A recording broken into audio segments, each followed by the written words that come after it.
prayed so that we can have a nice, peaceful, successful conference. Opening the conference will be Archbishop Gabriel, the ruling bishop of Canada, one of the four dioceses that is participating today.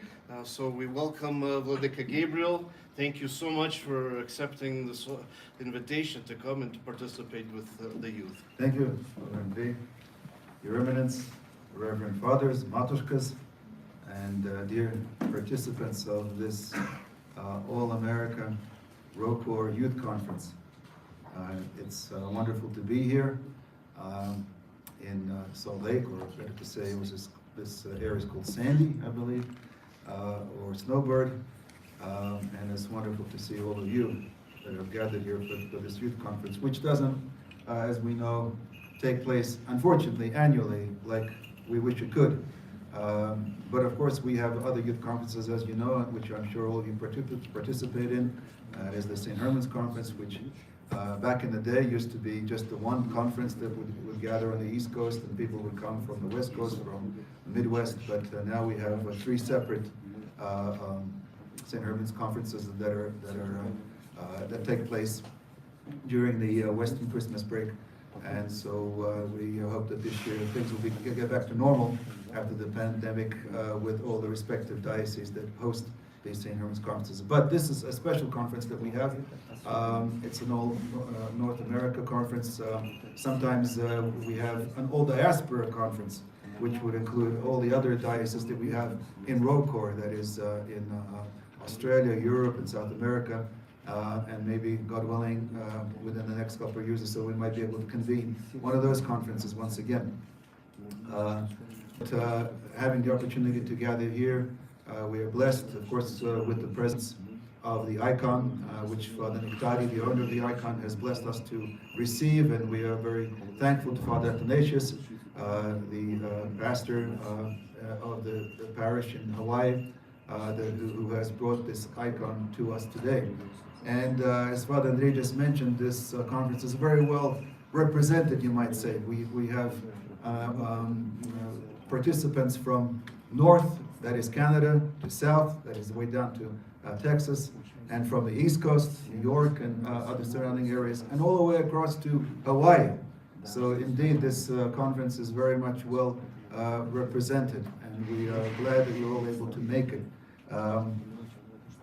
So we give thanks, of course, to the Lord to bring us together. We also thank Father Michael, the pastor of the St. George's Parish here in Salt Lake City, for agreeing to host this conference as well.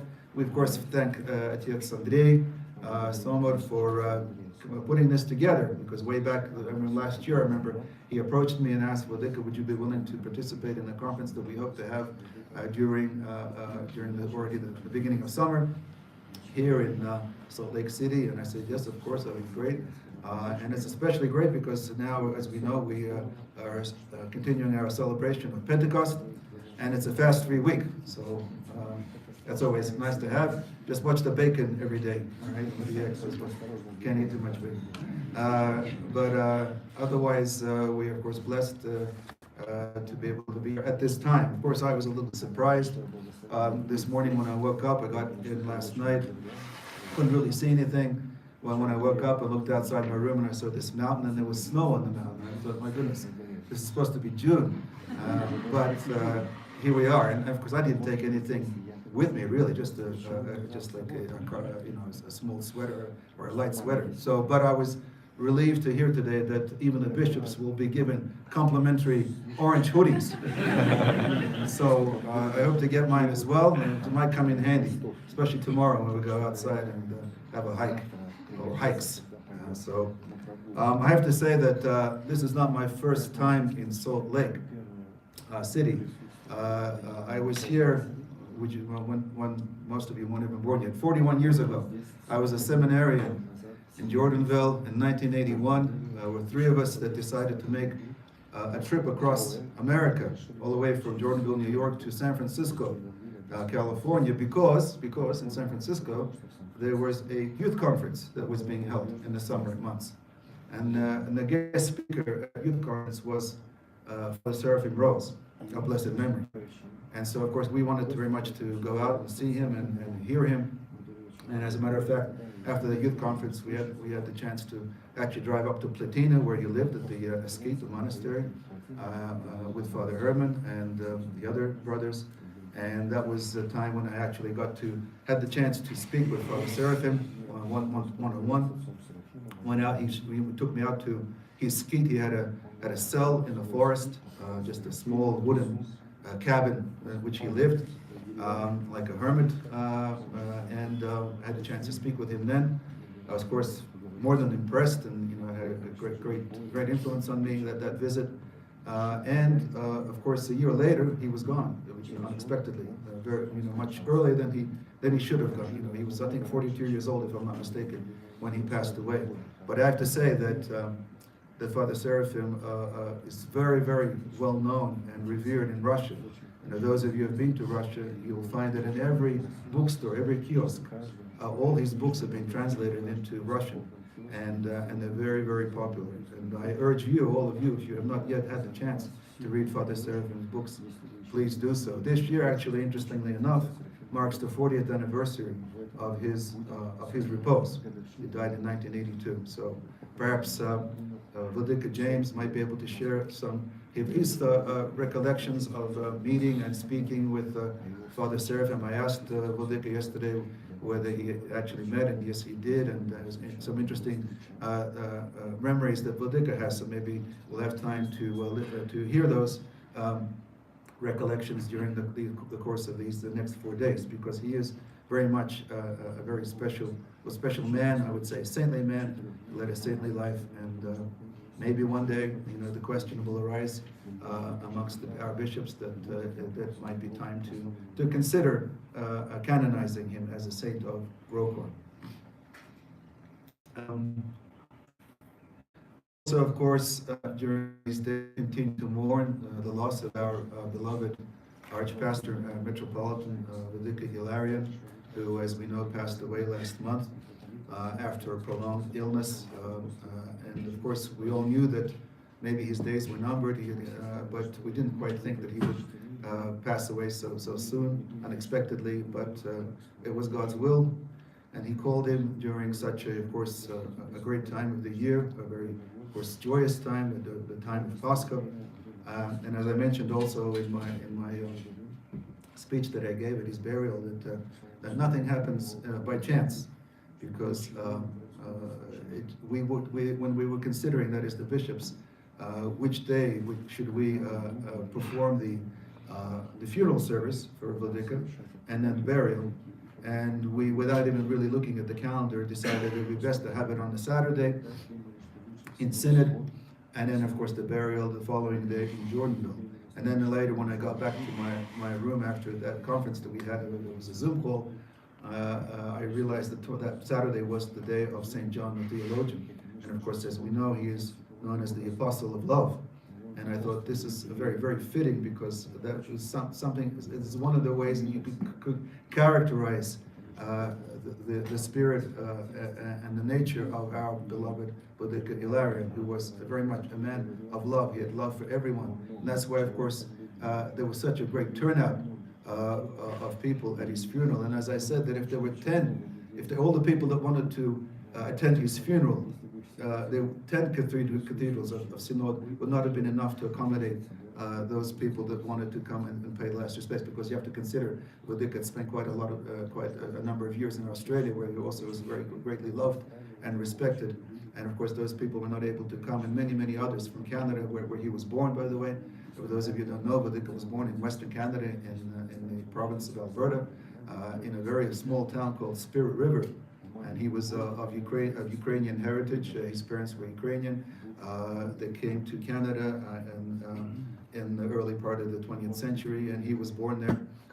And then, of course, later, as we know, went on to study at Jordanville, and then became a bishop of Manhattan. Then he became the Archbishop of Australia, and then he was elected to be our Metropolitan in 2008.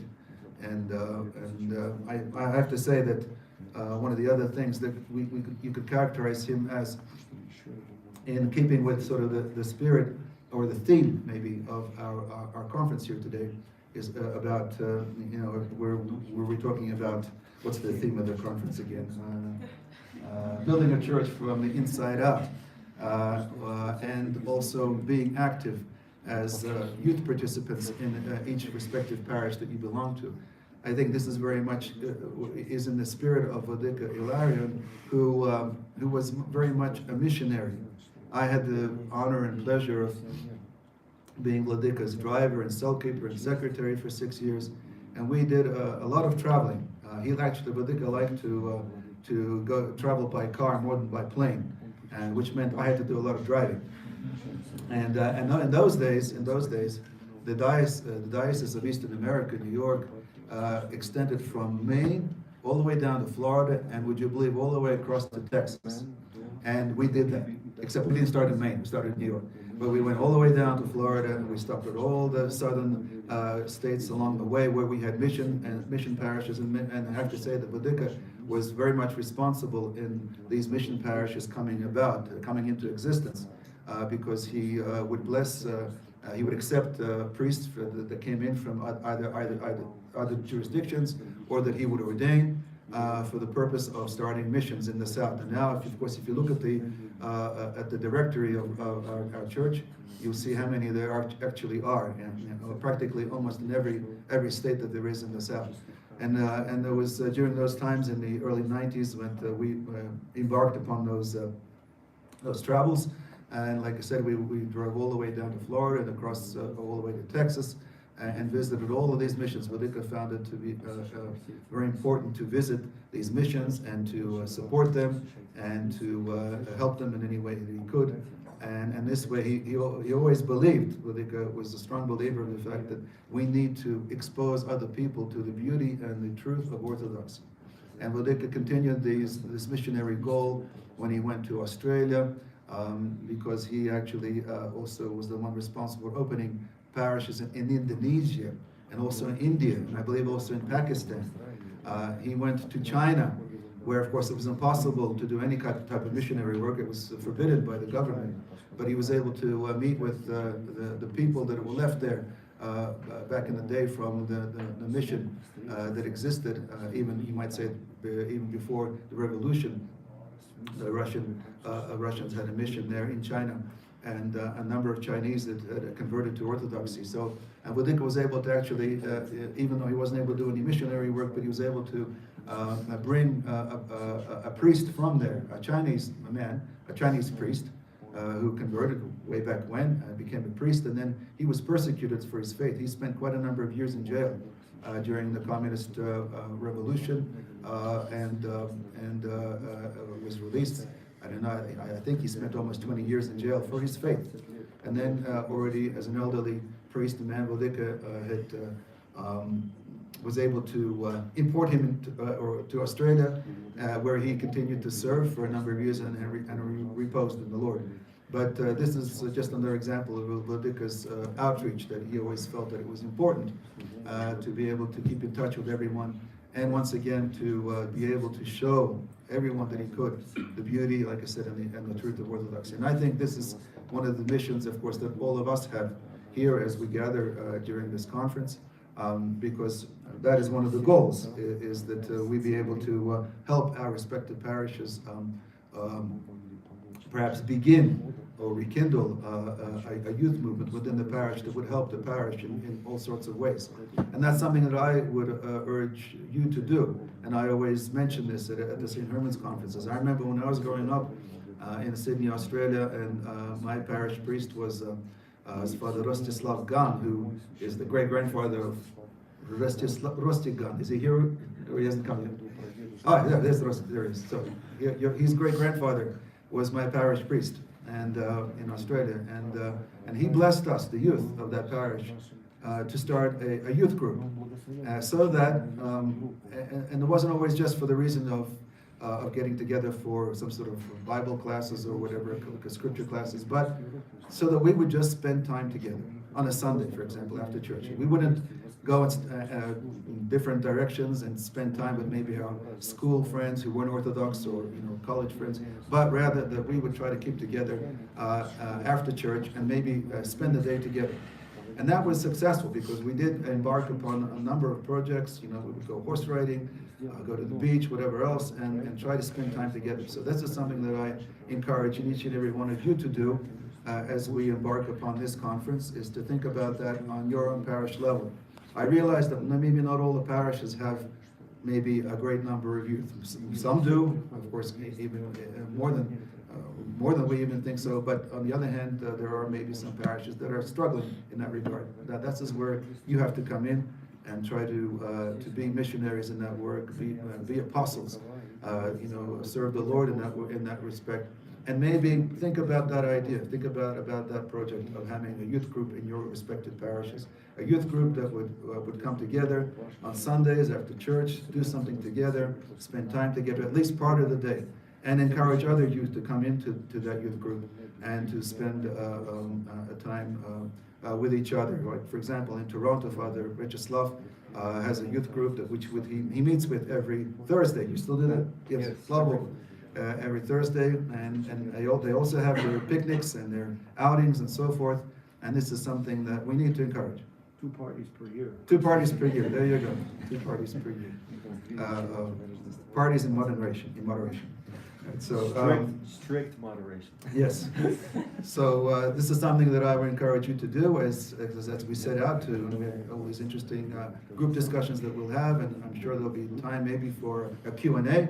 Is that part of the program or not? No? Maybe we can make time for that. They're always very popular, our St. Herman conferences, the Q&As.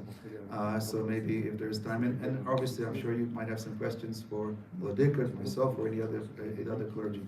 We would be happy, I think, to address those.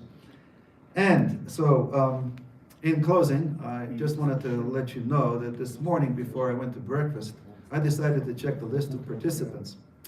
And I thought, I wonder how many girls and how many guys. And I counted the girls, and would you believe there were exactly 40? 40. So it must be 40 guys.